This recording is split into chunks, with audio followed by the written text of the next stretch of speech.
কল্পনা করুন, মাথার ঠিক 1 মাইল ওপরে জ্বলন্ত সূর্য অগ্নিবৃষ্টি করছে। প্রচণ্ড উত্তাপে আপনার মাথার মগজ ভাতের মারের মতো টকবক করে ফুটছে, তৃষ্ণায় বুক ফেটে যাচ্ছে। কিন্তু চারদিকে ধুধু মরুভূমি ছাড়া আর কিছুই নেই। নিজেরই করা পাপের তপ্ত ঘামে আপনি নাক কান পর্যন্ত ডুবে আছেন। 1 ফোঁটা পানির জন্য নয়, বরং মানুষ সেদিন হাহাকার করবে আল্লাহর বিচার শুরুর জন্য। 50,000 বছরের সেই দীর্ঘতম দিনের ভয়াবহতা সহ্য করার ক্ষমতা কি আপনার আছে? আজ আমরা দেখব হাসরের ময়দানের সেই শ্বাসরুদ্ধকর বিচার দিবসের পূর্ণাঙ্গ বিবরণ। দুনিয়ার নিয়ম অনুযায়ী সবকিছুই হয়তো স্বাভাবিকভাবে চলছিল।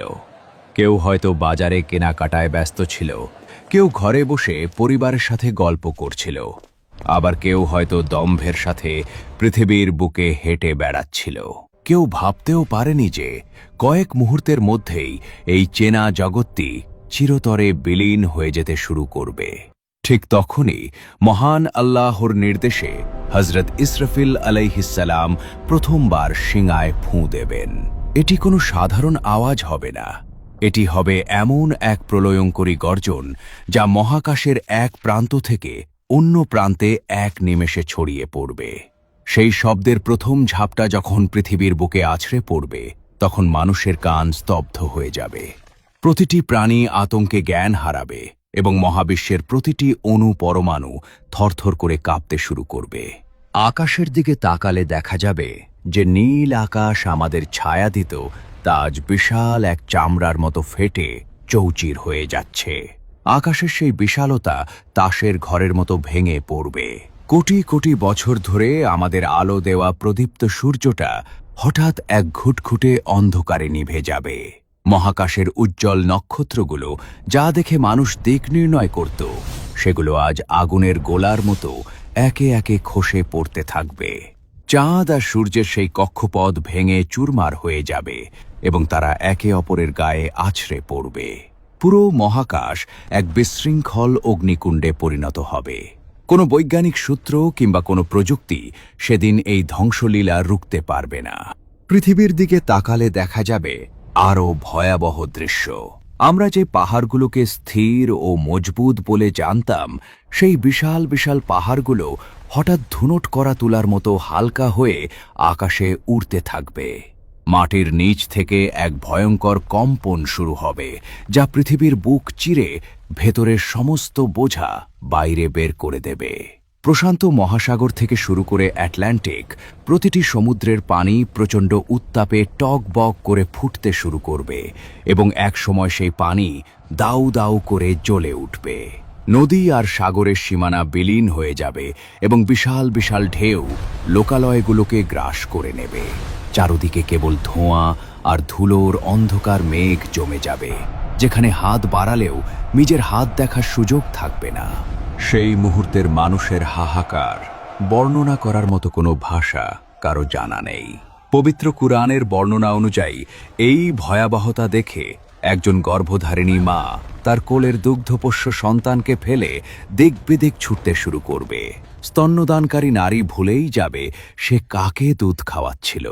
আতঙ্কে গর্ভবতী নারীদের গর্ভপাত হয়ে যাবে।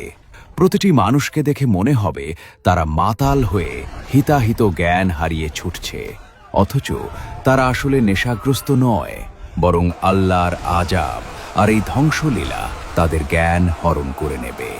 বনের পশুরা তাদের বন্য স্বভাব ভুলে গিয়ে মানুষের সাথে এক কাতারে ভয়ে কাঁপতে থাকবে। বাঘ আর হরিণ সেদিন একই জায়গায় দাঁড়িয়ে থাকবে মৃত্যুর প্রতীক্ষায়, কারণ পালানোর মতো কোনো নিরাপদ জায়গা সেদিন অবশিষ্ট থাকবে না। ধীরে ধীরে পৃথিবীর প্রতিটি কোলাহল স্তব্ধ হয়ে আসবে। পাহাড়গুলো ধুলো হয়ে বাতাসে মিশে যাবে এবং একসময় পুরো পৃথিবী এক ধূসর সমতল ময়দানে পরিণত হবে। প্রাণের স্পন্দন বলতে আর কিছুই বাকি থাকবে না। সৃষ্টির প্রতিটি ক্ষুদ্রাতি ক্ষুদ্র প্রাণ থেকে শুরু করে বিশাল আকারের দানব সবই সেই প্রলয়ঙ্করী শব্দের ধাক্কায় নিথর হয়ে পড়ে থাকবে। মহাবিশ্বের এই প্রকাণ্ড নীরবতা জানান দেবে যে দুনিয়ার সেই দীর্ঘ নাটকের যবনিকাপাত ঘটেছে।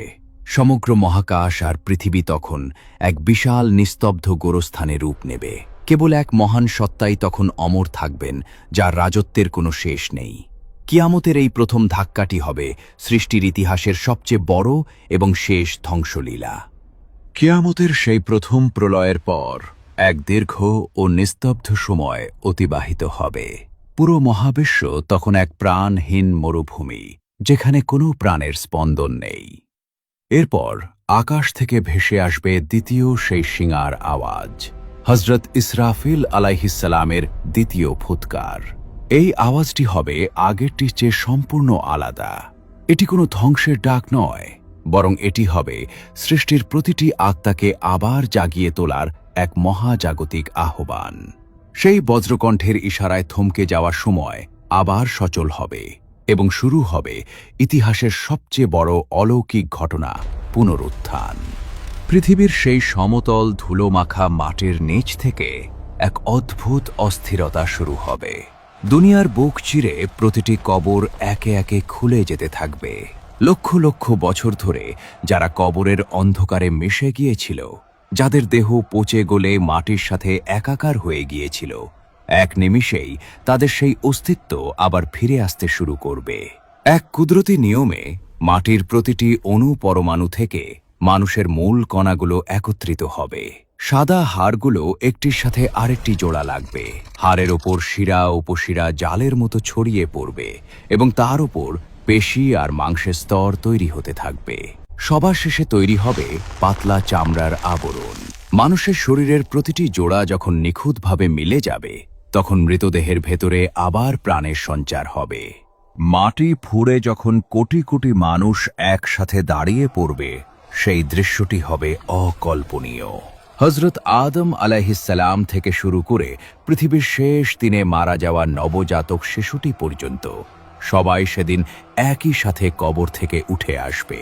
কারো গায়ে কোনো সুতো থাকবে না, পায়ে কোনো জুতো থাকবে না এবং কারো শরীরে দুনিয়ার কোনো চিহ্ন অবশিষ্ট থাকবে না।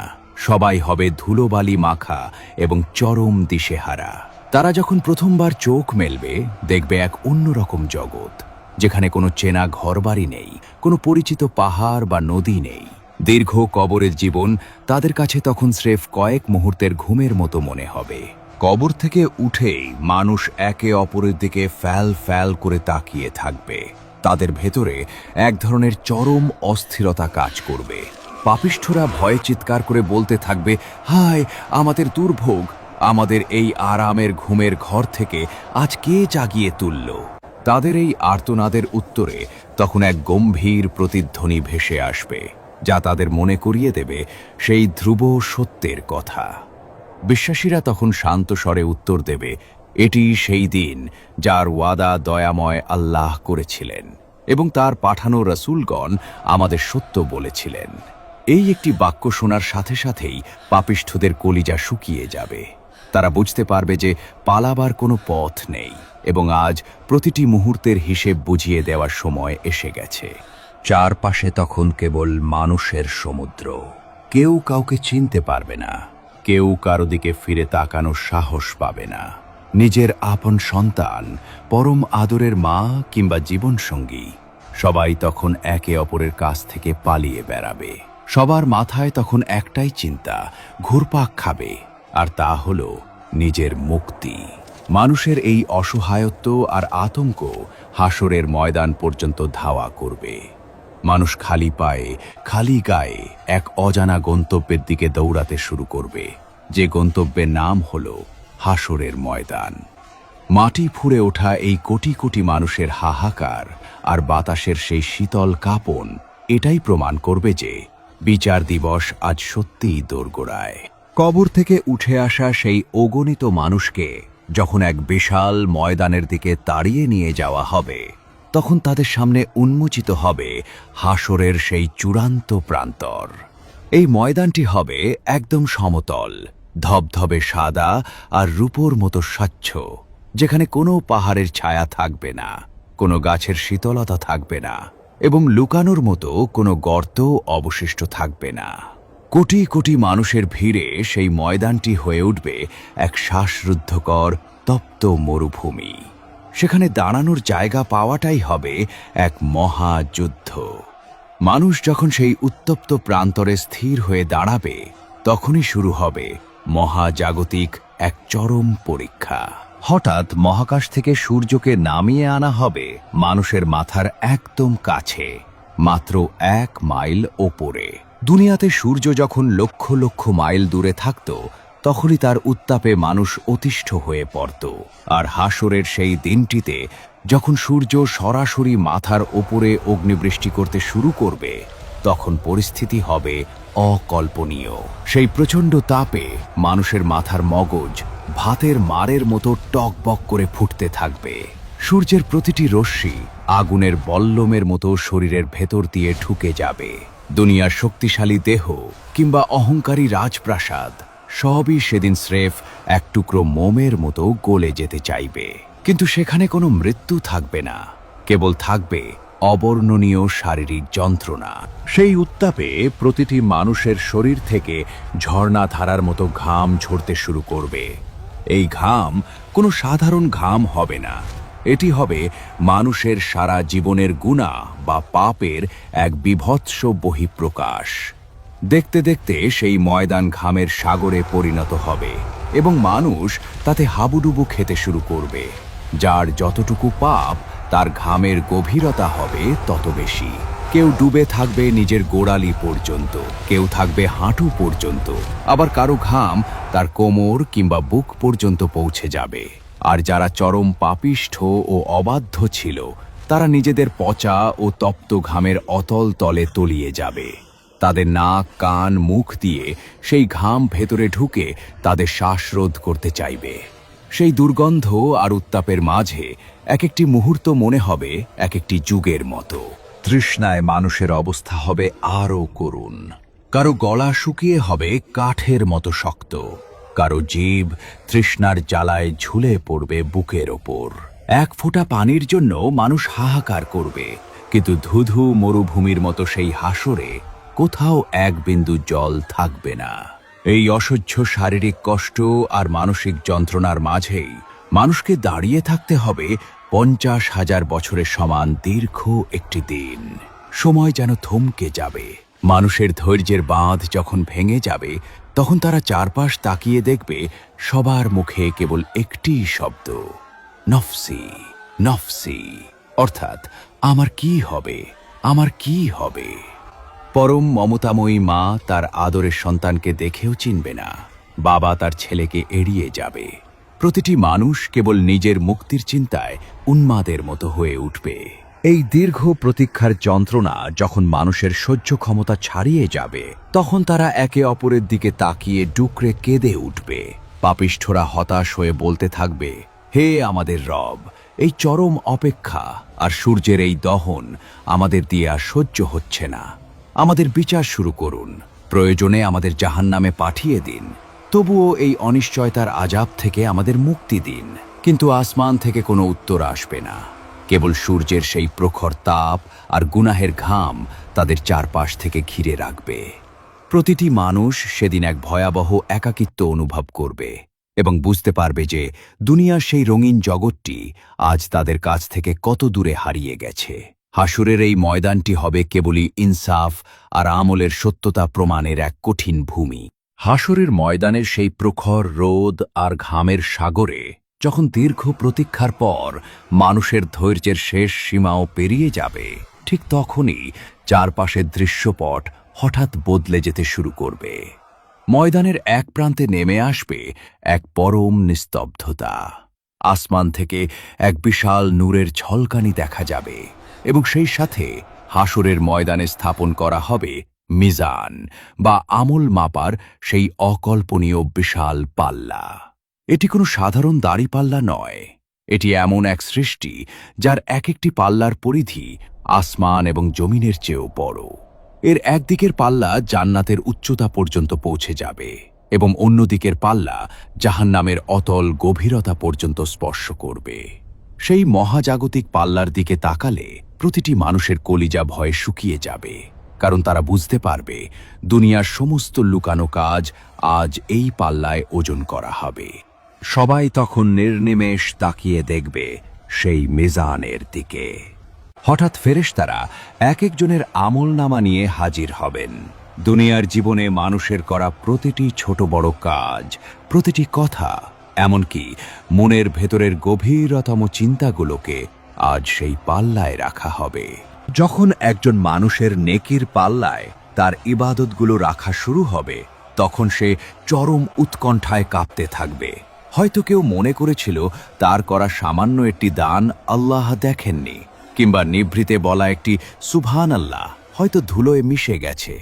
কিন্তু দেখা যাবে সেই ছোট্ট কাজটিও আজ পাহাড়ের মতো ভারী হয়ে পাল্লায় চেপে বসছে। আবার কেউ হয়তো দুনিয়াতে অনেক বড় বড় আমল দেখিয়েছিল, কিন্তু তার নিয়তে খুঁত থাকার কারণে আজ সেই আমলগুলো স্রেফ ধুলোবালির মতো ওজনহীন হয়ে উড়ে যাবে। সবচেয়ে হৃদয় বিদারক দৃশ্য হবে সেই মুহূর্তটি যখন নেকি আর পাপের পাল্লা প্রায় সমান হয়ে যাবে। সেই মানুষটি তখন পাগলের মতো এদিক ওদিক ছুটতে থাকবে একটি মাত্র নেকির জন্য। সে তার মায়ের কাছে যাবে, বাবার কাছে যাবে, নিজের কলিজার টুকরো সন্তানের কাছে গিয়ে মিনতি করবে, বাবা, আজ একটি মাত্র নেকি দিয়ে আমাকে বাঁচাও, নইলে আমি শেষ হয়ে যাব। কিন্তু সেদিন কেউ কাউকে চিনবে না। প্রত্যেকেই তার নিজের মিজানের পাল্লা নিয়ে এতই ব্যস্ত থাকবে যে কারো দিকে ফিরে তাকানোর সময়টুকুও কারো হবে না। মিজানের পাল্লা যখন ধীরে ধীরে নড়াচড়া করবে, তখন তার সেই ধাতব আওয়াজ পুরো হাসরের ময়দানে ভয়ার্ত প্রতিধ্বনি তৈরি করবে। প্রতিটি পাপিষ্ঠ মানুষের চোখে তখন থাকবে ঘোর অন্ধকার। বিচারের এই পর্যায়ে কোনো মিথ্যা সাক্ষী থাকবে না, কোনো উকিল থাকবে না। যখন কোনো মানুষের বদির পাল্লা বা পাপের পাল্লাটি ভারী হতে শুরু করবে, তখন তার মুখ দিয়ে কোনো কথা বের হবে না। সে দেখবে তারই করা অন্যায়গুলো আজ জ্যান্ত হয়ে পাল্লাটিকে নিচের দিকে টেনে নামাচ্ছে। সেই সময়টির ভয় বর্ণনা করার মতো নয়। পাল্লার কাঁটা যখন বদির দিকে ঝুঁকে পড়বে, তখন জাবানিয়া ফেরেশতারা তাকে ঘিরে ধরবেন। পাপিষ্ঠরা তখন ডুকরে কেঁদে উঠবে এবং নিজের বুক চাপড়ে বলতে থাকবে, হায় আফসোস, কেন আমি দুনিয়াতে আল্লাহর অবাধ্য হয়েছিলাম, কেন আমি পরকালের এই পাল্লার কথা ভুলে গিয়েছিলাম। কিন্তু সেই কান্নার কোনো দাম সেদিন থাকবে না। সবশেষে যখন চূড়ান্ত ওজন শেষ হবে, তখন ঘোষণা করা হবে কার ওজন ভারী হলো আর কার ওজন হালকা হয়ে গেল। যাদের নেকির পাল্লা ভারী হবে, তাদের চেহারা পূর্ণিমার চাঁদের মতো উজ্জ্বল হয়ে উঠবে এবং তারা পরম শান্তিতে জান্নাতের সুসংবাদ শুনবে। কিন্তু যাদের পাল্লা হালকা হয়ে যাবে, তাদের কপালে নেমে আসবে চিরস্থায়ী দুর্ভাগ্যের কালো ছায়া। মিজানের এই বিচার হবে প্রতিটি মানুষের জীবনের শ্রেষ্ঠ সত্য এবং চূড়ান্ত ফলাফল। এটিই হলো সেই আদালত যেখানে সামান্যতম জুলুম করা হবে না। কেবল আমল আর ইনসাফ দিয়েই নির্ধারিত হবে কার ঠিকানা হবে জান্নাত আর কে নিক্ষিপ্ত হবে জাহান্নামে সেই অতল গহ্বরে। মিজানের এই বিচার শেষে মানুষ যখন তাদের চূড়ান্ত আমলনামা হাতে পাবে, তখনই শুরু হবে হাসরের ময়দানের আসল হাহাকার। মিজানের সেই কঠিন পরীক্ষার পর হাসরের ময়দানে এক অদ্ভুত ও হিমশীতল নীরবতা নেমে আসবে। ঠিক তখনই হঠাৎ আকাশ বিদীর্ণ করে এক মহা গম্ভীর আওয়াজে প্রতিটি মানুষের নাম ধরে ডাকা শুরু হবে। এটি সেই মুহূর্ত যখন প্রতিটি সৃষ্টিকে তার মালিকের সামনে একা দাঁড়িয়ে নিজের জীবনের প্রতিটি সেকেন্ডের হিসেব দিতে হবে। কল্পনা করুন সেই দৃশ্যটি। কোটি কোটি মানুষের ভিড় থেকে যখন আপনার নাম ধরে ডাকা হবে, তখন আপনার চারপাশের জগৎ থমকে যাবে। থরথর করে কাঁপতে থাকা শরীর নিয়ে যখন আপনি মহান আল্লাহর সামনে গিয়ে দাঁড়াবেন, তখন সেখানে কোনো আড়াল থাকবে না, কোনো উকিল থাকবে না। আপনার সারা জীবনের গোপন আর প্রকাশ্য সব কর্মের খাতা তখন আল্লাহর সামনে উন্মোচিত। আল্লাহ তাআলা যখন এক একটি গুনাহের কথা মনে করিয়ে দেবেন, তখন লজ্জায় মানুষের মাথা মাটির সাথে মিশে যেতে চাইবে। পাপিষ্ঠরা সেদিন নিজেদের বাঁচাতে মিথ্যে কথা বলার চেষ্টা করবে, কিন্তু সাথে সাথেই এক অলৌকিক কুদরতে তাদের মুখ সিল করে বন্ধ করে দেওয়া হবে। এরপর শুরু হবে এক অকল্পনীয় বিচার। মানুষের নিজের হাত কথা বলে উঠবে, তার পা সাক্ষ্য দেবে সে কোথায় গিয়েছিল, তার চোখ সাক্ষ্য দেবে সে কি দেখেছিল, এবং তার গায়ের চামড়া চিৎকার করে বলে দেবে সে নির্জনে কি পাপ করেছিল। নিজের শরীরের প্রতিটি অঙ্গ যখন নিজের বিরুদ্ধেই সাক্ষ্য দেওয়া শুরু করবে, তখন পাপিষ্ঠদের পালানোর আর কোনো পথ থাকবে না। তারা নিজের হাত পায়ের দিকে তাকিয়ে ঘৃণা ভরে চিৎকার করে বলবে, তোমরা কেন আজ আমার বিরুদ্ধে সাক্ষ্য দিচ্ছ? আমি তো তোমাদের বাঁচানোর জন্যই দুনিয়াতে লড়েছিলাম। হিসাব নিকাশের এই চূড়ান্ত পর্যায়ে আকাশ থেকে কোটি কোটি আমলনামা বা জীবনের নথিপত্র বৃষ্টির মতো মানুষের দিকে উড়ে আসতে থাকবে। যে মানুষটি ঈমানদার ছিল তার আমলনামাটি তার ডান হাতে এসে পড়বে। আমলনামাটি ডান হাতে পাওয়া মাত্রই তার চেহারা খুশিতে নূরের মতো উজ্জ্বল হয়ে উঠবে। সে চিৎকার করে ময়দানের সবাইকে ডেকে বলবে, ওহে জগৎবাসী, দেখো আজ আমি মুক্তি পেয়েছি, এই দেখো আমার আমলনামা। তার সমস্ত ক্লান্তি আর ভয় এক নিমেষে জান্নাতের খুশিতে পরিণত হবে। কিন্তু ঠিক বিপরীত দৃশ্যটি হবে অভিশপ্ত পাপিষ্ঠদের বেলায়। তাদের আমলনামাটি আসবে তাদের বাম হাত দিয়ে অথবা পিঠের পেছন দিক দিয়ে। আমলনামাটি স্পর্শ করা মাত্রই তাদের শরীর কুচকুচে কালো হয়ে যাবে।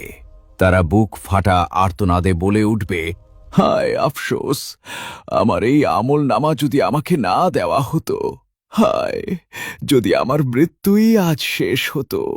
তারা দেখবে তাদের সারা জীবনের আমল আজ স্রেফ ছাইয়ের মতো উড়ে যাচ্ছে। হিসাব নিকাশের এই মুহূর্তটিই হবে মানুষের জীবনের আসল পরাজয় কিংবা চূড়ান্ত জয়। আল্লাহ সেই ইনসাফপূর্ণ বিচারে যখন অপরাধ প্রমাণিত হয়ে যাবে, তখন মানুষের সামনে কেবল একটিই পথ খোলা থাকবে, জাহান্নামের আগুনের ওপর দিয়ে সেই পুলসিরাত পার হওয়া। হিসাব নিকাশ শেষে মানুষ তখন বুঝতে পারবে তাদের আসল গন্তব্য এবার শুরু হতে যাচ্ছে।